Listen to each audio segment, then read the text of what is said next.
Hello, this is Ed, and I'm in San Diego. And welcome again to Global TV Talk Show. We have James Moss coming in. Let me open the door. Okay, so we have a great cast of characters here today. This is all about storytelling, so get ready, buckle up, as you would say, Ron. Ron Cooper is a consultant, executive consultant, and on leadership, and uh, his he was the original Maverick, in my view. The the person that built the Tom Cruise character for the movies, a, a fighter jet leader and squadron manager or leader. What's the right way of saying that, Ron? Squadron commander. Got it. Great. Well, welcome. And with us as well is James Moss. He just joined. Hello, James. Hi Ed, hi everyone. Okay. Hi, James. We'll go around in a minute. And this is Dr. KenLloyd in LA. James Moss, a good friend it sounds like he's from London, but he's in New York, right? That's right, yeah. Yeah, okay. And this is JohnVerrico, who's in where are you? You're in York, Pennsylvania? York, Pennsylvania. Yeah. Yeah, I've been there. Okay. Yeah. And in Toronto is LarryLinton. Hi, Yeah, everybody. okay, and we'll be joined by a couple of others sooner or later. This is about storytelling, and it's already started, but I pushed the button to record it. So, James Moss, do you have a few minutes to tell us about the merger that you're involved with, Curzon and Absolute, and what that Yeah, means? And so he's in a real estate, executive real estate role, dealing with rich people in London who want to buy in New York. Oh, and maybe vice versa, but it's really coming from there to here, right? yeah, that's it. Yeah, sure. I'll take a moment just update everyone. So I'm just fiddling around with computers trying to get everything to work.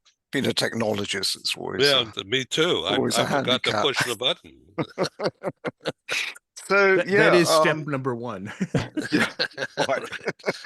Um, Yeah, so very briefly, just to sort of recap for people. So I do real estate and I do relocation, and I've been doing that for about 20, 25 years. I'm originally from London, and my original corporate relocation company was called Curzon. I've had a name before then, but we were we have to go back a bit now. I've had to go back quite a long way, but in 2012 we were the European relocation company of the year.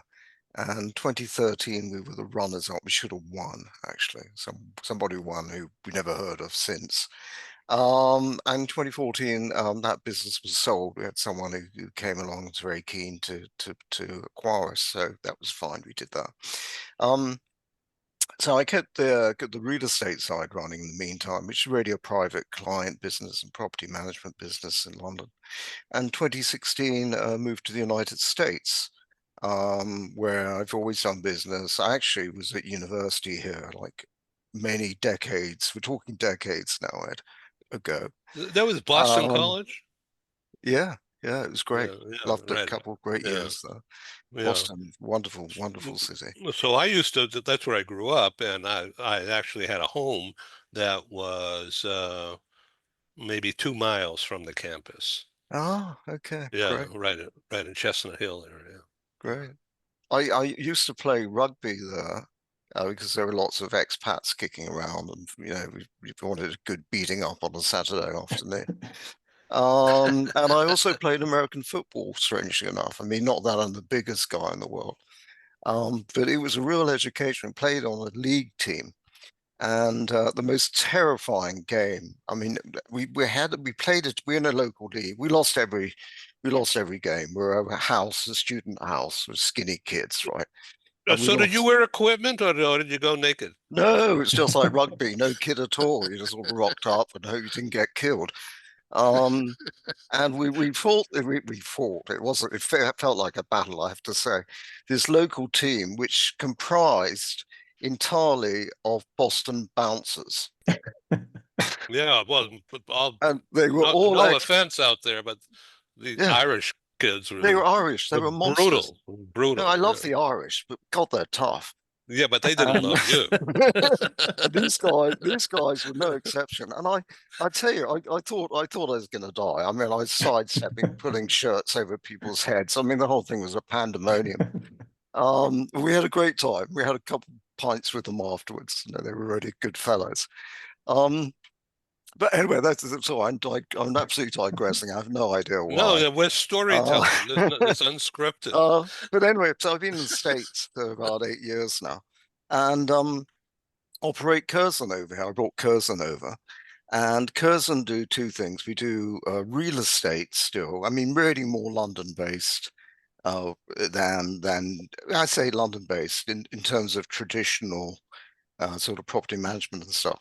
But also we're brokers here in New York and in Connecticut, and shortly we have arrangements in New Jersey, and we'll be doing that directly fairly soon, I think. And we have a relocation business over here. And our emphasis is actually very much on technology, and that is Curzon Reader. So the merger that you referred to is Curzon came over, as, if you like, as the sort of mothership, best way to describe it, bit Hollywood. And then the technology side of relocation actually was a separate entity at that point called Absolute Relay. And Absolute Relay got quite a lot of traction. But you know what? It was just messy. And we had Curzon doing this and Absolute Relay doing that. And in fact, so what we did is we basically have brought Absolute Relay. We've changed the name to Curzon Relay, and we brought it under the Curzon family. And so, I remember before you got involved in all these machinations, you had more hair. We all did, Ed. We all did. No, not John. No. Yeah. Yeah, it makes barber trips a bit more affordable, I guess. So the last time you were on the show was about a month or so ago, if I remember right, and we did a shtick about the types of real estate people are buying. Londoners who've got assets and they want to deploy money into the U.S. Or they did before, maybe they still will. And so these are pretty fancy places that you've been involved with. Yeah. In terms of real estate, both in New York and London, we tend to, deal with fairly good quality properties. In the relocation side, we tend to, I'll give you a feel for the average rents. We sort of, most of our stuff is 3,500 to 4,000. Yep, we have voices. This is fun. Okay, who's got a radio on? What's happening? This is really interesting. I know what's happening here. Uh-oh, is somebody? Maybe it's the Russians listening. Okay, so tell us about the dollar volume. It was like really.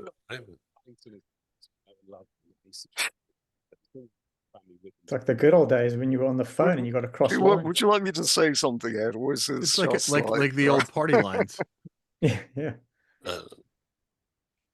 Well, I can't hear what's going on. Let's have a look. Yeah. Fish out of water there.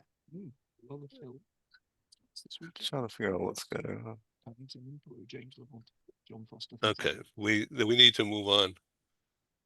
So I want you to meet JohnVerrico. He's the guy with the hair. And oh, come on. Now Ron and Ken have got good heads of hair there. You got hair. I've got hair. Larry's got hair. He might be a really good John. He might be a customer for you for one of these PR pages that you're marketing. What do you think, John? Well, I've spent the last 42 years helping people tell stories. So no matter what that story is, and it's really important to get the word out. I mean, let's be honest, right? I mean, the whole idea of marketing is to get your word out and to get people to know who you are and what you do. And I've focused mostly on telling government stories, because when I started in this business, I decided I didn't want to just make some CEO rich by communicating their stuff, but I'm happy to help them do that, you know. So I really focused my energies on telling the stories of people who were working in government, and I'm not talking about the political people. They get enough press, and actually too much press. And unfortunately, it has an effect on the real work that goes on in government. And the same thing happens in corporate America as well, right? The a product gets the attention, but the work that goes behind it doesn't. And so I found that when you can tell the story of the people who are doing the work, the people who are looking for these relocations, you're telling those individual human stories. They're things that people can connect to, and then all of a sudden, it starts to make sense to do business with them. People don't do business with businesses; they do business with people. And we all want to work with people, right? We trust people. We don't trust a corporation. And so we want to know about the people who are being served. We want to know about the people who are providing the service. And we want to know about them from a human level as much as possible. And those are the kinds of stories that I think help to sell anything. And I'm sure you know that too, James. I mean, you're talking about, you're trying to help people to use relocation services, and you want to show them the individual success stories of people who have made these great transitions and bought these wonderful properties or renting these wonderful properties, and how it's improved their life and how easy your company made it for them, but not your company, how you made it for them as an individual because you cared and you did stuff. And so that's the kind of stuff that I do when I work with clients is I help them to find those individual human stories that'll connect with other humans. So that's exactly what I was reading up in prep for this thing.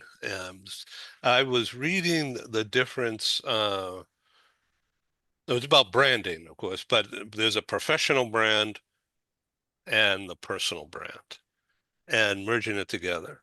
So that's exactly what I think you were getting to. And we all have a story to tell personally, but many people are gun shy about talking about themselves, particularly women, but not all. And LarryLinton is an attorney, originally from Cape Town and some time in New Zealand, been in Toronto many years. Wow. With an attorney involved with immigration, I believe, with PwC. Right. Yeah. And Well, formerly from PwC, yeah. yeah. Yeah. But a fascinating topic, and really, I'm on the relocation on the people side. But when you talk about storytelling, I mean, I've been a corporate immigration lawyer for 30 years, and that's a career in and of itself. But behind that, or within that, I've been living with Parkinson's disease for the last 13 years, and that has shaped the way I deliver my services these days. And the storytelling behind it has, I think my experience has made me a better immigration lawyer because the disease that I was given gave me pause to recalibrate how I was living my life. And when you talk about, telling a story and resonating with people, I think it all comes down to the authentic side of the person to deliver the product and to sell a product. And I think that's what I'm quite happy about because it's no longer, just selling immigration services. It's everything combined with what my personal life is and how that has impacted the way I sell immigration services. So great topic. So, and you're also an author of a book called Shake It, Not Stirred. That's right. Yes. Yeah. And you got, because you had some tremors, Right. you learned how to play the drums. Yes, I've always been a frustrated drummer, and I took to drumming when I was dealing with the physicality issues, which are now under control. But I do a lot of exercise. Over summer, I completed 500 kilometers in 5 days. Wow. And I take less medication today than I ever did at the first couple of years because of my extensive exercise. So I am living as well as I can while other scientists and clinicians are looking for a cure. And I tell my story authentically, and it seems to resonate in the community. I'm very involved in the Parkinson community, both as an advocate and as a board member of Parkinson Canada, sharing my story and just trying to live as best quality of life for as long as possible under the Okay, guys, circumstances. I want you to Larry, use the chat and introduce yourselves with contact information, because that'll be an ROI, a measurable ROI going forward for everybody. Yes, definitely please. want to do that. Can I say something, Larry? You know, you're very inspirational, and I've been doing a presentation, a program on personal resilience called Shaken Not Stirred, and of Brilliant. course I make reference to, of course, you know, James Bond's preference for martinis, but I think I'm going to make reference now to you and your book instead. Oh, yeah. No, thank you. I appreciate that. That's great. And I'd love to learn more about it too. So Yeah, Well, definitely. let's Thank you. quickly go to KenLloyd. Dr. KenLloyd, welcome again, sir. Thank you. It's wonderful to be here and see all of you. Larry, I'm just so moved, and you know, John used the word inspired by your words. The strength, the focus, the resiliency that you've demonstrated. It's so easy for people to talk about that, but I can see how you would be extremely persuasive and influential by having experienced this and then sharing not just your thoughts and not commiserating, but saying, look, this helped me learn more about myself, be more of who I am, and cherish each day of my life to do more. It's wonderful. And you know, when I think of stories, yeah, you know, that the story, but so much more than a story. I mean, this is a history. This is an insightful understanding of what you've experienced, and it's not a light story. It's a very moving set of experiences that you've shared with others, and obviously with others beyond our group. And I think it's wonderful. And I can see how you just have a great impact on people of all ages. And you've been dealing with this so well for so many years. And frankly, just hope and pray that science does come up with a cure. And the way science and medicine is moving these days, I'm very hopeful that will happen, certainly in the situation of Parkinson's. But thanks for sharing your thoughts. I think they're wonderful. Thank you. Ken, why don't you talk a little bit about your new book coming out next month? Well, thank you. Yeah, I had written a book 15 years ago, a dummies book called Performance Appraisals and Phrases for Dummies. And then the very nice folks at Wiley came to me about a year ago and said, will you do a new edition of that? So I'd be glad to, because so much has happened, you know, from the old days, if you will, of the annual appraisal that everybody feared and couldn't stand and dreaded, to a certainly more frequent appraisals, continuous feedback, a forward focus more on coaching and employee development and career development. And certainly if people are not performing well, they get that feedback, but it's more in the standpoint from the approach of helping them learn, grow, and develop. So the book also includes over 3,000 phrases for managers that are not quite sure how they want to say how a person is performing in a particular area. It includes that as well, not to be used as etched in stone, but as guides. Here's some ways to express your thoughts and actually do so in a developmental way to help your employees continue to grow. It's coming out on December 17th. So thank you. Yeah, you bet. Oh, congratulations on that. What a great topic. What was the name of it again? What's the Performance Appraisals and Phrases for Dummies. I put that in the chat so I don't have to write it down. I will do it. So perspective is everything, right? What does that mean to you, John? Perspective is everything. Oh my goodness. This is not rehearsed, obviously. So yeah, perspective is in fact everything, because if you perceive something as true, then it is just plain and simple. It's hard to convince somebody if they're already convinced about something else. So you have to show things from different perspective. One of the things that was, I'll go back a bit. to a time in Maryland when I was working for the Maryland Department of Natural Resources. And there was an outbreak of a microbe called Pfiesteria in the Chesapeake Bay. And nobody really was familiar with this type of a microbe. It's a category called dinoflagellate. Okay, whatever. And normally it's weird because it changes its form. And so normally it's an algae eater. And then at some point it decides, I need a nutrient. Just like we go, hey, I need some vitamins, or I need, a supplement. And so we start taking, ginger or vitamin B or whatever. This thing goes, okay, I need a supplement. And so it will change its form and release a chemical into the water, which causes fish to stress.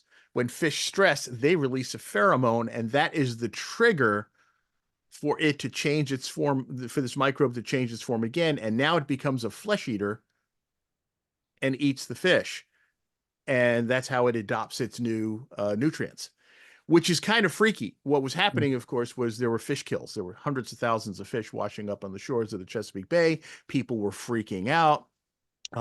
When the commercial fishermen were catching fish, that were still alive, they had, ulcerating sores on them. Nobody was going to buy them. People were afraid to eat the fish. And so our scientists now are studying this to try to figure out what's going on and how to control this thing. But of course, they're also fascinated because they've never seen anything like this. So they're making statements in the public and to the media about how remarkable and astounding and amazing this microbe is, completely forgetting the fact and looking at it from the perspective of the audience. The audience is terrified. They want to know whether or not it's safe to be by the water, to eat the fish, all that other stuff. And the scientists kind of didn't get around to that important element. And so it was really interesting to watch the dynamic. Once they realized, hey, remember who the audience is, what's important to them, what do they know about this thing, or what do they think they know about this thing, and how can we correct that perception? And so we got out there and we changed the messaging up and talked about, the safety and how to prepare fish without having the microbe cause any problems and all this other stuff. But it was a very enlightening point in time to watch what was happening when people were looking at things from different angles, from different perceptions. That's pretty good storytelling right off the cuff. That's great. Well, I like to use examples because, we learn from storytelling, right? That's how our species evolved, was by telling stories, whether it was, cave painting or sitting around in a chautauqua or whatever. I mean, it was still, we learn through stories and examples. RonCooper? Ed, I will tell you that, yes, a lot of stories come to mind, just a whole flurry of thoughts. There's JamesMoss with us with one accent, and then there's LarryLinton with the, as he told us earlier, the voted the sexy voice, and then there's me. And so I've been identified as having an unidentifiable twang in my voice. And but it is a matter of, John, I totally agree with you that definitely assess your audience so that you can develop stories related to your audience. I can tell you in the context of relocation, if my wife were with me right now, her name is Marty, she would tell me that I don't do well with relocation because there's all kinds of boxes and I feel it's just a grouping of mess. I'm unsettled. And she's the kind of person who's very organized, and she would tell you if she were on this call, our best move was when we had an assignment to Germany from the United States, and I left early, 6 weeks early, to look for a place to live in Germany. She was left behind to do the move and everything. And she said it was the best move we've ever had because she had control of what was happening back at the house with the household goods. You weren't getting in her way. And I was not getting in the way because I'm the kind of person, oh my gosh, I just see all the mess. And she's a very organized kind of person. So yes, John, that's I was out of the way. So she was happy with that. Ron, you and Marty sound like my wife and I. She is the super organized one. I am the messy one. I'm super organized. I know everything has its exact perfect place. I just don't have time to either go and put it in that exact perfect place or create that exact perfect place. So for now, it sits here. And for now is forever. And John, you're right on. I'm not going to take a long time and tell you this story, but when we moved into where we are, I'm the kind of person who knows the end result. Yep, I like what I see, or I can make a 5% modification to it. But if you stack up 40 boxes and expect me to organize it, I don't know where to start. So here I am. I told Marty, you please organize my workshop. Now, there's probably no other man on the earth who would say, my wife, you organize my workshop, but she is so organized. She knows at least how categorically, and she will alphabetize my tools, and so put it in a drawer that way. And I say, well, I may want to make a 5% modification to it, but I wouldn't know where to start if I had 40 boxes in front of me. So end of story. That's just a part of my life. But see how that story endeared you to people, right? We get to know you, we get to know about you, we know a little bit about your life. And I think that's something that's happened since COVID, when people started doing more of these video calls from their homes and stuff. We started to see people's families, their kids, their pets. And we started to learn about them as human beings. And we actually, even though we were more distant physically from each other, I think it gave us an opportunity to bond more on a human level because we got to see this stuff about them. Nope, totally agree, John. And then there is a somewhat of a different world that, yep, I've got some insight into, or kind of the foot under the tent. But how do we create a real work environment to where, even though we're geographically separated, we still, let's say, we can be emotionally connected? And so there is a leadership role to that. So, Ron, in your background as Air Force jet fighter squadron leader, I'm going to make a statement here because I'm looking at something that was just sent to me, and the timing is amazing. So the headline on this, why it's important to do hard things. In other words, not push it off. Do a hard thing first and soft things later. So, Ron, would you like to ruminate on that idea, why it's important to do hard things first? Ed, I will take that from, and again, perspective. I take that to mean you got to make a decision. And following that decision, stand up, move out, and own up to whatever decision you make, but move out and take action. And so many times it's difficult to take action, make a decision, because, well, if a part of your personality is, no, I'm going to study it for a while, and everything has to be perfect before I make a decision, because I don't know how to correct, or any number of things, but any form of procrastination. But I want to encourage people to make a decision, move out, and nothing is a failing or failure if you consider that personal. As long as you grow through it and from it, you can keep moving on. So that's a much longer story behind that, Ed, but that's my initial perspective of your question. Thank you. And what about the idea of one person? You delegated that to one person, not to a group, to do a hard thing.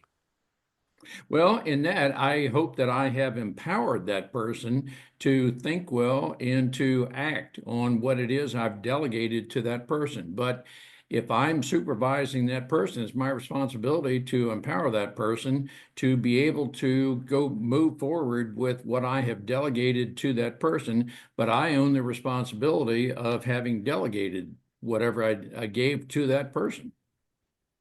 That's it. John, do you want to comment on that? That you've opened that up. Yeah, I'm actually leaving shortly to go and do a speaking gig in Philly to a group of students who are studying business ethics. And I'm talking about team building and the important elements of team building. One of the most important pieces in there is empowerment. And so the elements we're gonna talk about are the fact that if you're gonna work with people, you got to learn to trust them. right? You've got to trust them that they're going to do their best, and they're going to have to trust that you're going to support them, right? They've got to trust that you're delegating appropriately and all that other good stuff. So after the trust, once you have a trust factor going, then you empower them, like you said, to do the job that you've asked them to do, right? Give them the empowerment to make decisions, to take some little bit of risk, and to actually, move forward and do the things and acquire the supplies and things that they need, come to you if they need more resources, kind of thing.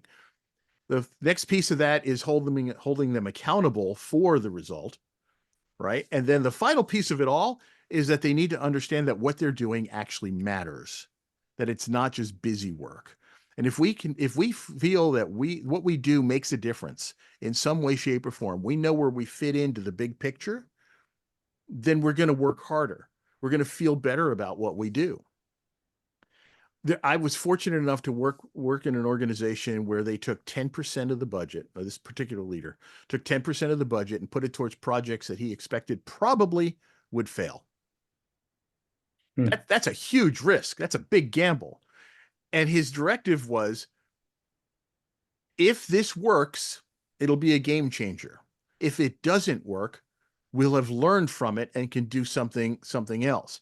And so what that did was that removed the fear of failure from people, and it empowered them to take risk and to make some some real attempts. And those people worked harder to make those things work than I've ever seen before. And some of those bizarre, real pie in the sky projects actually came to fruition because people took ownership of it. They knew that it made a difference and knew that it mattered.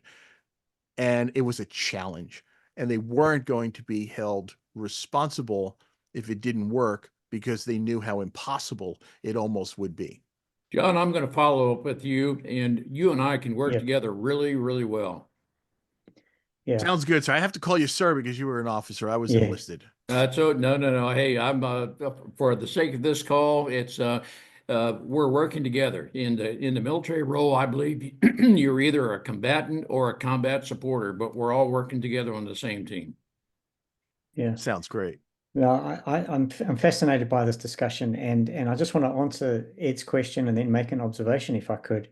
To answer your question, in my lived experience, adversity is a better teacher than success because of the challenges, and I live by that. I think my challenge and my adversity is not overcoming Parkinson's, but it's living with it and becoming a better person with it.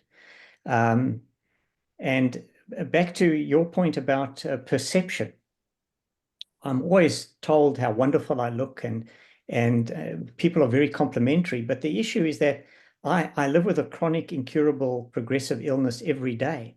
And I do go to gym and I do exercise. And to the general public, people say to me, well, how can you be sick, Larry? How can you be totally disabled when you're running, when you're cycling? And that's the wrong perception. You think, because I don't live my life in a wheelchair. So there's none of the physicalities that people can see. But I deal with this every day. So I think there's a huge opportunity to educate employers about what total disability is, and to educate insurance company who routinely deny benefits because they don't think you're totally disabled. So that's my shtick at the moment, is to get on my high horse and try and educate and show people that I may look good, and I appreciate that, but internally I'm dealing with this every day. So, perception has got to be tested. A lot of this is attitude of mind and approach. My father had Parkinson's for many, many years, and I looked after him. And you know what? He was in great shape, actually. He was an older guy, and he wasn't particularly fit, and all the rest of it.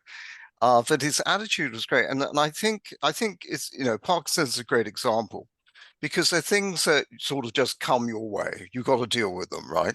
And you find this in the military a lot. And you've got to have the right approach. You've got to have a positive approach. You've got to decide, I'm going to engage with this. I'm not going to fight it. I'm going to roll with it. I'm going to get the best out of it. The one thing I would say, though, which I'm just sort of not against Parkinson's at all, but about the US health insurance system is so dysfunctional. And I think it's appalling, actually. I mean, Anna Britt, I'm from the National Health. I know the National Health's falling to bits and creaking and all the rest of it. But trying to get anything done here in the United States, and you pay these massive premiums. I mean, absolutely colossal premiums. I could educate my kids at school on the premiums I pay for these insurance things. And the number of times around that, and their de facto position, Larry, and you probably run in this, is no. No, Absolutely. we're not going to do it. And you say, well, why are you saying no? So, because we don't want to, well, it's not because they don't want to, it's because they want to make more money out of it. So that's my beef with the program today, just to, on the story side. But I think the US, and you know, I'm about to become a US citizen, so not anti-US at all. Okay, just to be clear. Thank you. But We welcome you with the open health arms. system here is decrepit. It's absolutely terrible. Okay, I just rang that out. I'm with you on the Parkinson's, so Larry. Yeah, no, thank you. I switched insurance companies because they threw me out, me and 200,000 others, out of the other system because I had an HMO, and they did that, and that system, which was very well funded and prestigious, they didn't want to deal with anything less than PPO or whatever it's called, the next higher up level. And so then I switched into what's called Medicare Advantage, because I'm old, Medicare Advantage, United Health Care, which is a very large company. And it is really the best thing I could have done.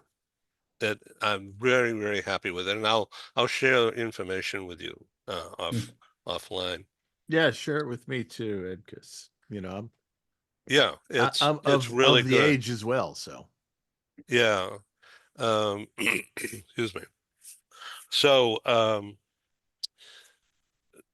looking at this thing here. So I'm online, and people send me stuff like day in and day out, around the clock, to talk about on a show, to help give them PR, free, of course. And I do, because some of it's really good, and some of the stuff that I've been saying the last half hour or so is directly from what I got, and it's just a coincidence that it pops up now, and I knew what to do with it. So this one I just got says 18 brutal life lessons that no one told you about. Well, Ken, what do you think of that? Can you think of one? Oh, only 18. Hey, I'll tell you, and the golden years ain't so golden, okay? When you're younger, you think about that. Then when you hit them, you have to take the exact kind of approach that Larry is taking, to be positive, confident, upbeat, stay active, keep learning, get beyond your comfort zone, network with new people. Otherwise, you're going to just kind of be stuck in time and frozen, and now you're facing the past.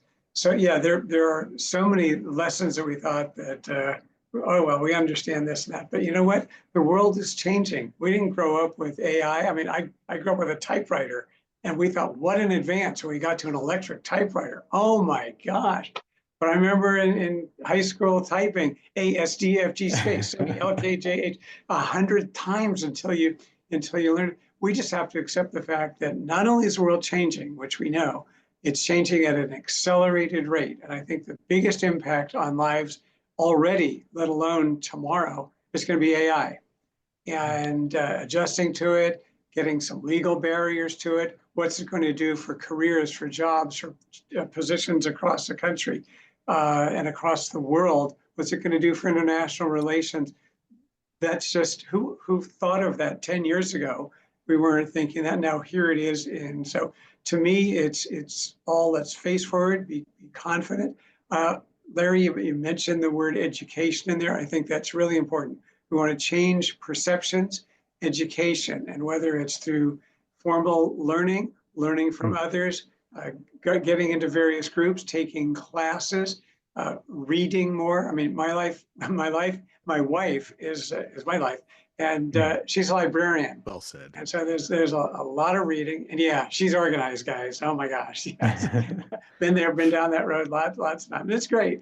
It's nothing but fun, but we really have to either stick our heels in, face the past boldly, and end up being left behind, or get on board, look to the future, and just be confident that thank goodness we're here, live every single day, and recognize that's such an important part of the journey, and make it special.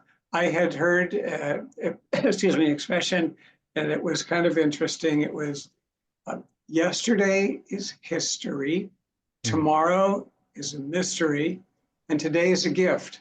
And that's why they call it the present. And I kind of Oh, I love that. Wow. like that whole. I've never heard of that. Yeah, and that's really what it is. Larry, you exemplify that, and you're inspirational, as I said before. Thank you so much. Thank you so much. Thank you. John, I know you got a skedaddle. Do you want to close out with something? Well, actually, I'd love to follow on with what Ken was talking about constantly learning, and that was something my dad was really strong about. He taught us at a young age, learn something new every day. My father's father passed away when my father was still, like a preteen or early teen. And so dad had to leave school and go to work and help support his mother and his siblings. And so he tried everything, whatever it was. If he didn't know how to do something, he went and learned how to do it just so he can get a job and keep the family fed and all of that. And so he told us, I would prefer if you stay in school, but if you don't, I understand. But whatever you decide to do, don't stop learning. Keep learning. Learn something new every day. Read a book, meet people. Don't say you don't like something until you've tried it. Don't say you don't like that food until you've eaten it. Don't say you don't like that person until you've given them a chance.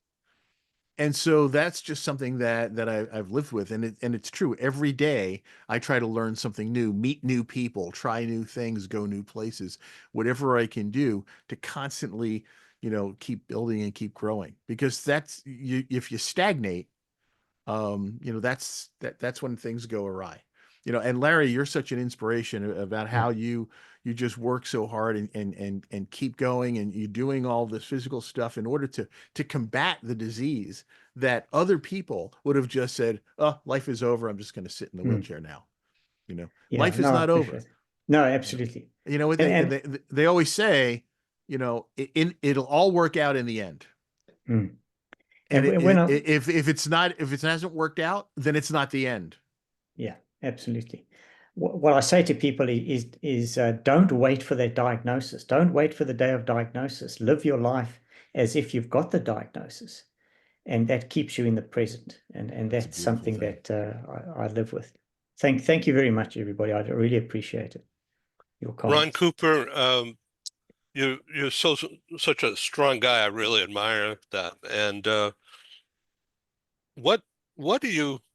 This is not political, but this like a sea change that's happening in the country, and the election made it abundantly clear the day after the election, when you look at the map and there's just little blue dots rather than blobs of blue. And yet the pollsters either were paid off to lie, or they're stupid not to have figured that out. And apparently there are leaders, and this is not political, but it's just a vision, and I'm a reporter and journalist. The leadership of the Harris campaign, I don't know whose fault it was, probably a collective leadership, but they missed it. And they didn't talk about very specific things. I thought some of the speeches that the vice president gave were just terrific.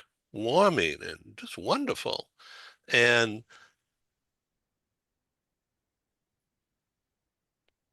within that base, within that walled off base, that's what that base wanted to hear.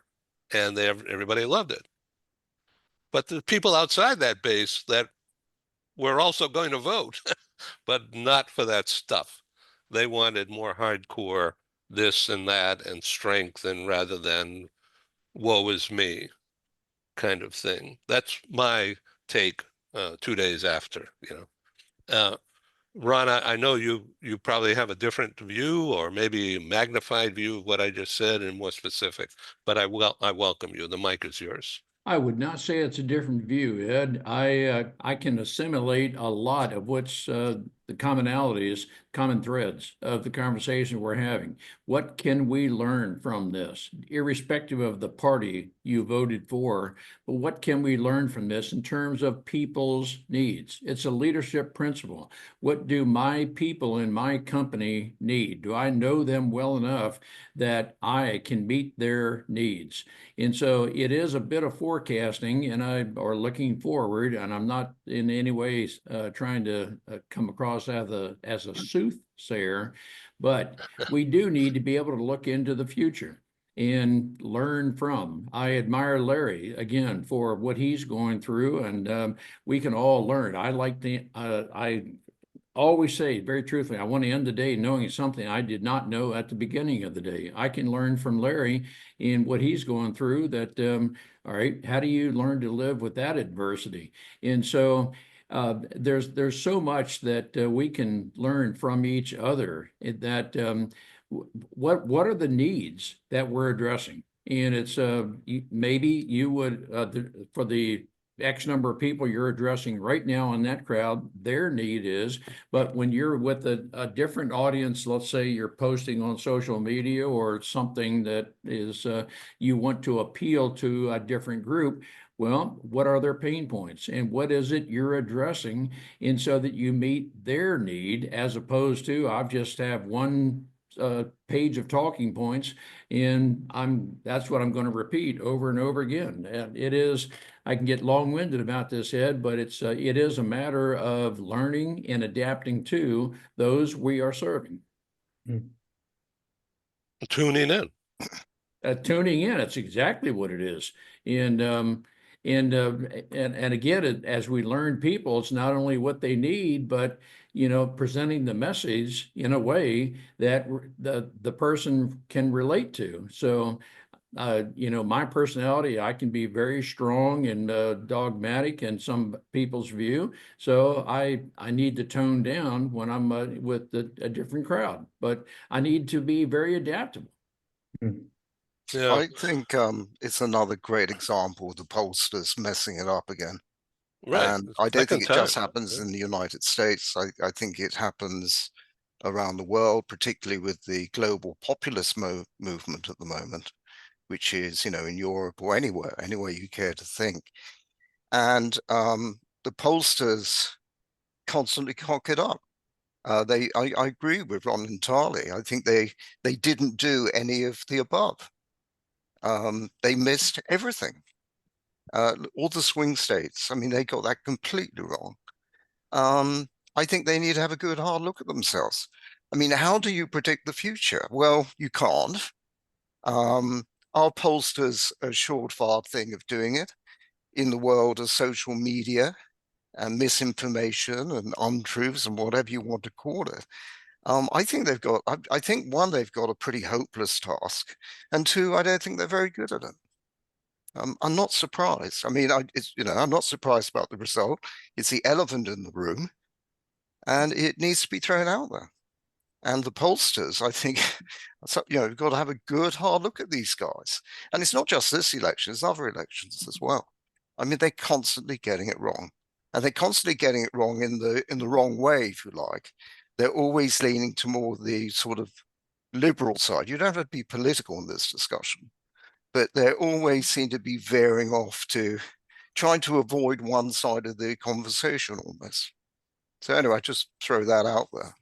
I have to read more about this, but there were some articles that are now coming out that the gambling sites really were spot on in predicting how close this election would be, and frankly, showing Trump's advantage in many areas where the traditional polls missed it. I've only read bits and pieces about it, but I found that to be very interesting, that when people get in and start putting money on the line, and large numbers of people are doing that as a predictive force, was kind of interesting. Certainly more accurate than the polls. I mean, look at the poll in Iowa.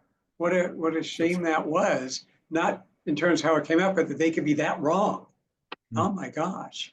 But leave it to the gamblers to show us what's really going on in this country. Also, the British gamblers, the Financial Times ran a story last week ahead of the election day that predicted a rightward move, and I don't think anybody paid attention, but it was right there on the front page. I think those moves clearly in the United States and the UK, particularly look at the financial markets.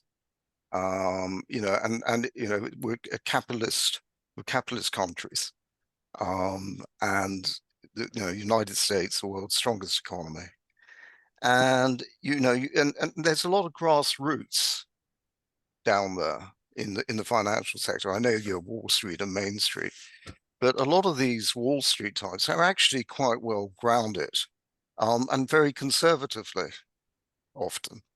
And I think you're right. I think a lot of people did ignore it. But there was this sort of groundswell beginning, and everyone sort of went into denial. I mean, I was one of those people. I thought, well, come on, this can't be happening, sort of thing. Sorry, a bit going on here. But anyway, so I just want to, but yeah, it's fairly universal, but it's also shocking. It's slightly, ostrich putting head in the sand a little bit, I think.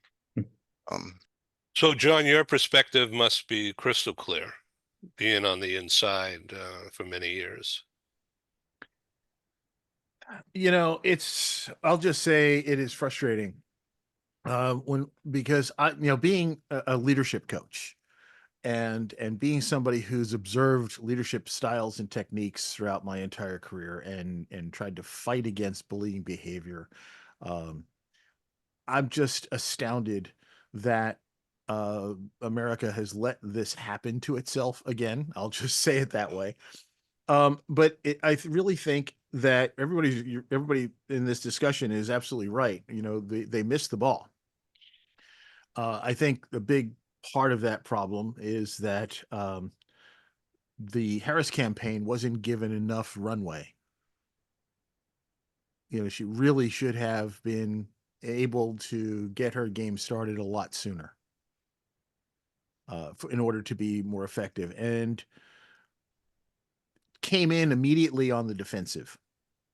There was no time to get out there and talk about what you're going to do. And I think that's the biggest problem is everybody had, was that we didn't get to learn what was going to be done. There were promises, but there was no substance. And so what happened was I talked to several people who said, I've just got to vote for whoever I think is going to do best for my business at this point. And I thought that was very depressing. I think that, like I said, we've missed some opportunities. We missed huge opportunities. But who these pollsters talk to, I don't know. I don't know about you guys. Were you polled about what topics were important to you? No one asked me. Nobody, right? So who are they asking? Right.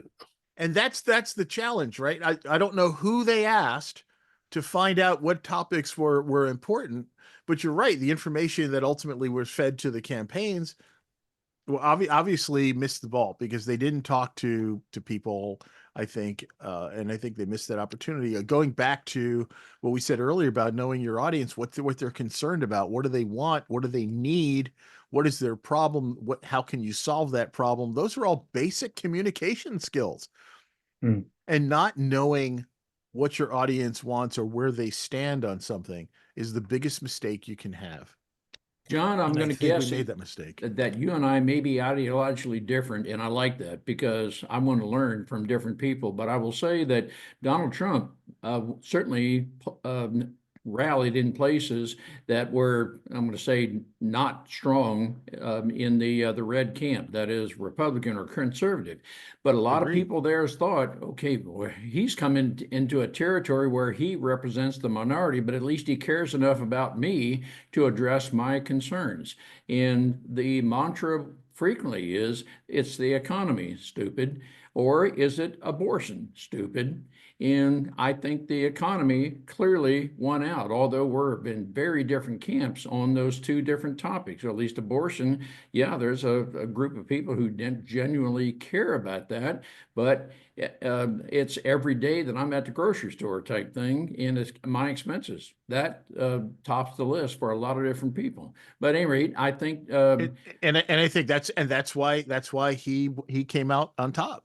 right on. And Because his side addressed those concerns, whereas the Harris camp didn't. That is exactly my perception. Right on. You address those concerns. And again, what are the leading pain points? Talk to me. And so I think that's what the public was saying, and they voted accordingly. So in first time in a long time, the Republican candidate won the popular vote as well. So there's some sort of a mandate there. Yeah, It's a really clear message, no doubt about it. I just want to say, from my perspective, looking at it from Canada, I mean, it was quite entertaining, the whole, but we're facing our own general election coming up. But I think the victory of Trump is a credit to his campaign team. I think they addressed the issues. They may not have enjoyed Trump going off script and saying, irrational things, but it's the policies and behind it that I think won the day. But our politics are going to be much more gentle, but I think we are going to have a change of guard up in Canada as well. I'll say that the one positive that we can say out of all of this is that we have proven that America is the land of opportunity. Right, absolutely. That anybody can become president. Yes, that's right. That's right. That's right. And with that, I know I'm going to have to sign off. Yep. Yeah, I thank you guys for being on the program. I'm going to do a little editing, not much, but and get it out to everyone later in my day today. Great. Thanks very much. And we'll do it again. Thank you. This Absolutely. was Look Great forward to opportunity. Thank you, Ed. John, I'll follow up. Take Absolutely. care. Cheers. Thank you. Take Bye-bye. care. Thank you. Bye-bye.